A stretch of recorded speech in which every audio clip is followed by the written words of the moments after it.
ये गाड़ी पलटने वाली सरकार है, कहीं मुझे कुचल तो नहीं देगी, मार तो नहीं देगी। अपने को बहुत अहंकार में है, एरोगेंस है, इनको ईगो बड़ी है, ताकतवर सरकार है। तो ये इनको अपनी आलोचना या उनको कोई कमियां ढूंढे उनकी, चाहे वो कोविड काल में ऑक्सीजन की कमी हो, दवाइयों की कमी हो, अस्पताल की बेड की कमी हो, तो इस सरकार को बुरा लगता है। इसको बिल्कुल सरकार को चाहिए, खाली उनको वही चाहिए, उनकी प्रशंसा हो, उनकी चमचागिरी हो।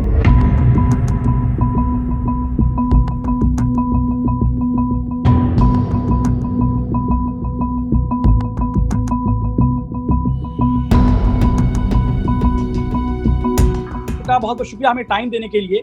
और आप आजकल खबरों में हैं, लगातार ट्विटर पे लिख रहे हैं और 6 एफआईआर आपके खिलाफ हुआ है। तो सर क्या कहेंगे और क्यों हुआ है? भाई एक बहुत जाहिर सी बात है कि जिन लोगों ने की है उनसे पूछने की बात है क्यों कर रहे हो। मैं तो ये काम बहुत पहले से कर रहा हूँ। जब मैं अखिलेश यादव की सरकार थी उत्तर प्रदेश में, तो मैं अखिलेश यादव की सरकार की कमियों और खामियों को मैं पॉइंट आउट किया करता था। तो ये बीजेपी वाले मेरी पीठ थपथपाते थे, क्या he is doing an excellent job, उनको अच्छा लगता था। और जब आज मैं उनके मुद्दे उठाता हूँ तो ये कहते हैं मैं अखिलेश यादव या कांग्रेस या किसी पार्टी के वजह से उठा रहा हूँ। आई मीन ये नैरेटिव अब हर पॉलिटिकल पार्टी चलाती है, तो उस पर मैं मुझे इफेक्ट नहीं होता। भाई ये है कि ये सरकार चूंकि अपने को बहुत अहंकार में है, एरोगेंस है, इनको ईगो बड़ी है, ताकतवर सरकार है। तो ये इनको अपनी आलोचना या उनको कोई कमियां ढूंढे उनकी, चाहे वो कोविड काल में ऑक्सीजन की कमी हो, दवाइयों की कमी हो, अस्पताल की बेड की कमी हो, या फिर जो भ्रष्टाचार के मुद्दे में उठाता हूँ, या बच्चों के रोजगार के मुद्दे उठाता हूँ, जो मैं बेरोजगार यहाँ लोग हैं उनके मुद्दे उठाता हूँ, तो सरकार को बुरा लगता है। इसको बिल्कुल सरकार को चाहिए, खाली उनको वही चाहिए, उनकी प्रशंसा हो, उनकी चमचागिरी हो। सर हुआ क्या, आपके खिलाफ 6 एफआईआर क्यों हुई है और क्या मसला है? आपको हाजिरी हो रही है आपकी, आप थाना जा रहे हैं, क्या बात है ये बताइए थोड़ा। Over a period of 1 year, बल्कि 11 मंथ्स में 6 एफआईआर ताबड़तोड़ हुई है। और पिछली जो 3 एफआईआर है वो तो 2 महीने में ही हो गई लगातार। बनारस में एक गटर के अंदर डेड बॉडी मिली थी कोविड पेशेंट की, वो मैंने लिखा था, उस पर एफआईआर हुई। फिर बलिया के अंदर डेड बॉडीज मिली थी जो गंगा में तैरती हुई, जिनको जेसीबी से गड्ढा खोद के दफना रहे थे, मैंने लिखा था ये अपमान है उन डेड बॉडीज का। बिकॉज संविधान के अंदर न केवल लिविंग पर्सन का बल्कि डेड बॉडीज को भी उतना ही अधिकार है, मृत शरीर को भी अधिकार है, संविधान में दिया हुआ है, उसका भी सम्मान होना चाहिए। तो ये वो लिखा था, उस पर उन्होंने एफआईआर किया। उसके बाद एक मैंने स्कैंडल इनका सूचना विभाग का खोला था, जिसमें 2 रुपए में ट्वीट वाला, इन्होंने फिर उस पर मेरे खिलाफ एफआईआर की, कानपुर में की, ये लास्ट में कानपुर में किए। उन्नाव में इन्होंने किए वो फ्लोटिंग बॉडीज पे, बनारस में किए जो गटर में लाश मिली थी, कासगंज में किए जो एक बच्ची जो नाबालिग थी उसको जो है सवर्ण लोगों ने गैंग रेप किया था, उसके बाद उसकी माँ बेटी को कुचल के मार दिया था, वो लिखा था मैंने।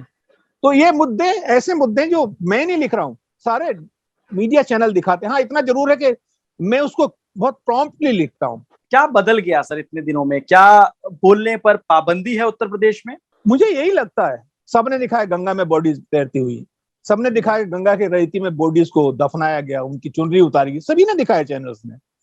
और उन्नाव में जो था उसमें हमारे एक परिचित वकील साहब ने, मैंने कोई पैसा नहीं दिया उनको, उन्होंने स्टे भी ले लिया उस पर कि इनके खिलाफ कोई कार्रवाई नहीं होनी चाहिए।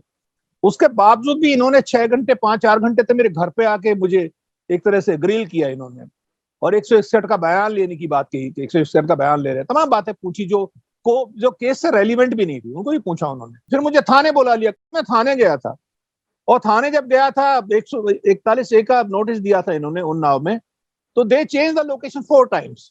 I was shocked. मैंने पहले कहा कोतवाली आ जाइए, मैं कोतवाली पहुंचा, फिर बताया नहीं पुलिस लाइन आ जाइए, पुलिस लाइन पहुंचा, फिर कहा नहीं साहब वो उन्नाव का जो बॉर्डर है वहां ओवर ब्रिज है उसके नीचे आ जाइए।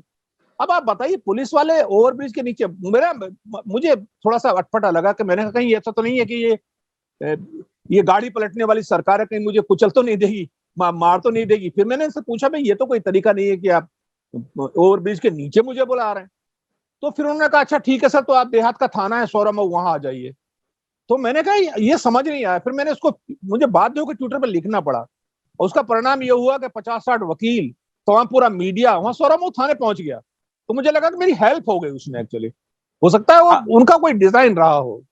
आप बड़ा इल्जाम लगा रहे हैं कि गाड़ी पलटने वाली सरकार है। वो तो है ही है, तो सबको पता है ना, गाड़ी पलटती है सरकार में। इस गाड़ी में, इसमें आपको नहीं पता है कि वो ही उन्नाव है जिसमें सेंगर वाला केस हुआ था रेप का, उसमें उसका पूरी फैमिली जो पीड़िता है उसकी वाइप आउट हो गई है। उसमें भी ट्रक से कुचला गया था कुछ लोगों को, मुझे नहीं पता किसने कुचला है, लेकिन कुचला तो गया था। तो डर तो लगता है। इतने साल की नौकरी में आप लिखते हैं कि आपका 54 बार ट्रांसफर हुआ है, तो इसका मतलब है कि ये पहली बार नहीं हुआ है, इससे पहले वाली सरकारों में भी आप पे एक्शन लिया गया है, ट्रांसफर हुआ है आपका। ट्रांसफर को मैं पनिशमेंट नहीं मानता भाई। अगर मंत्री जी मुझे ट्रांसफर की लिस्ट देंगे कि इन अधिकारियों कर्मचारियों को ट्रांसफर कर दीजिए, तो मैं ये पूछूंगा क्यों कर दूं। 3 साल की अगर पॉलिसी है, कोई आदमी एक स्थान पर रहे, नॉर्मली मिनिस्टर से जो भी मतभेद होता था, कोई मेरी गाली गलौच या तू में नहीं हुई, मैं बहुत पोलाइटली मना कर देता था। कैसा 3 साल की पॉलिसी है, अनलेस कि किसी के बच्चों को कैंसर है या कोई पेशेंट है, कोई चीज है, तब तो ट्रांसफर हम करें। लेकिन 3 साल की पॉलिसी है तो पॉलिसी में चेंज जब तक ना करें तब तक ट्रांसफर कैसे कर सकते हैं। और मैं तो मिनिस्टर से यहां तक कह देता था, मैंने कहा साहब इसमें शिकायत ये है कि आपके किसी व्यक्ति ने पैसा लिया, इसमें काफी पैसा इकट्ठा, आपकी बदनामी हो रही है, सर मत करिए ट्रांसफर। मैं साहब बताता था इस बात को। अच्छा क्यों मैं इसलिए बताता था कि मुझे ट्रांसफर का डर तो था नहीं, और यही कारण रहा कि मुझे एक परिस्थिति ऐसे आई थी कि मुझे अमेरिका में MBA PhD करने क्यों जाना पड़ा, जब इस बार डिस्गस्टिंग काम ही नहीं कर पाए थे इस राज्य के अंदर। फिर मैंने चलो पढ़ाई करते हैं, इससे बढ़िया और क्या चीज। वो वक्त BSP और VSP सरकार का था, मायावती की सरकार। पिछले वही 10-15 साल का जो समय है वही तो समय है सारा। आप योगी सरकार के खिलाफ बार बार लिख रहे हैं ट्विटर पर, और क्या वजह है? आप बार बार ट्वीट लिखते हैं, महाराज करके लिखते हैं, क्या महाराज तो है ही। तो महाराज है तो महाराज नहीं लिखेंगे क्या? योगी जी है तो योगी जी लिखेंगे ना, मठाधीश है तो मठाधीश तो लिखेंगे ना, राजा है प्रदेश के तो राजा ही तो लिखेंगे, बादशाह तो लिखेंगे। भाई मुख्यमंत्री क्या है, प्रदेश का बादशाह ही तो है। पहले अंग्रेजों के जमाने में, मुगल काल में बादशाह हुआ करते थे, राजा होते थे, अब मुख्यमंत्री है। आप बीजेपी में शामिल हुए थे क्या? आपके बारे में खबर है कि आप बीजेपी में शामिल हुए थे, लेकिन शायद आपको टिकट नहीं मिला जिसकी वजह से, या आपको वो जगह नहीं मिल पाई इसलिए आपने बीजेपी छोड़ दिया। बीजेपी मैंने कभी नहीं ज्वाइन किया था। एक प्लेटफॉर्म पर मैं जरूर गया था क्योंकि अरुण जेटली साहब मुझे जानते थे, वो एक बार का ट्रैप था। When they asked me to join, I never filled in form or I never got anything. मैं हमेशा प्रचार करने के लिए cutting across party line candidates के लिए अभी भी जाता हूं, जो मुझे अच्छे लगते हैं मैं कहता हूं, और जो मुझे बुलाते हैं मुझे लगता है ये आदमी है। देखिए डेमोक्रेसी में लोकसभा रहेगी, विधानसभा रहेगी, अच्छे लोग अगर विधानसभा लोकसभा में पहुंचेंगे चाहे किसी भी पार्टी के, सही, उससे हेल्दी बनेगी डेमोक्रेसी। कहा जा रहा है कि आप इतना मुखर इसलिए हैं क्योंकि आपको 2022 का जो चुनाव है विधानसभा का उत्तर प्रदेश में, वो नजदीक है और आपकी नजर चुनाव लड़ने पर है। तो कौन पार्टी लड़ाएगी, मुझे ऑफर तो दे। मेरे पास तो कोई ऑफर ही नहीं किसी पार्टी का।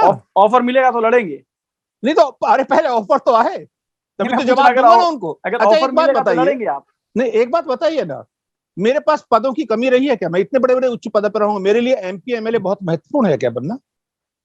क्या MP, मैं तो प्रमुख सचिव रहा हूँ, चीफ सेक्रेटरी के रैंक में रहा हूँ, कमिश्नर रहा हूँ, कलेक्टर रहा हूँ। तुम क्या MP MLA मेरे उससे ऊपर पद है, मेरी प्रतिष्ठा जुड़ जाएगी क्या उसको?